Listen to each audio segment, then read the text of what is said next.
Friends, నేనైతే first time boondi అయితే చేశాను. సో ఎలా ఉందో చూసి చెప్పండి.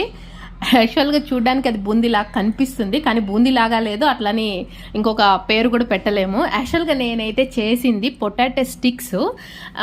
ఇంతకుముందు ఒక 2-3 టైమ్స్ చేశాను, చాలా బాగా కుదిరింది.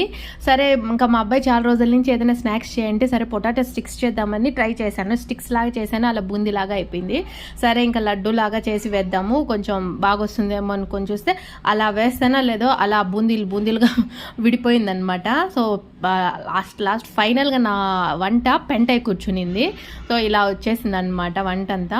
ఎంత పొటాటోస్ అన్నీ వేస్ట్ అయిపోయాయి. చాలా బాగా చేయాలి, బాగా తినాలి అనుకున్నాము. సో ఇలా కుదిరిందనమాట. చూడండి ఎంత ఆయిల్ తీసుకునిందంటే, అసలు ఎందుకు అలా వచ్చిందో కూడా నాకు ఇప్పటి వరకు అర్థం కాలేదు. వేయాల్సిన ప్రతి ఇంగ్రీడియంట్ వేసాను, బట్ అలా అయింది. సో ఒక్కొక్కసారి అలా అవుతూ ఉంటాయన్నమాట, ఇంకేం చేయలేను.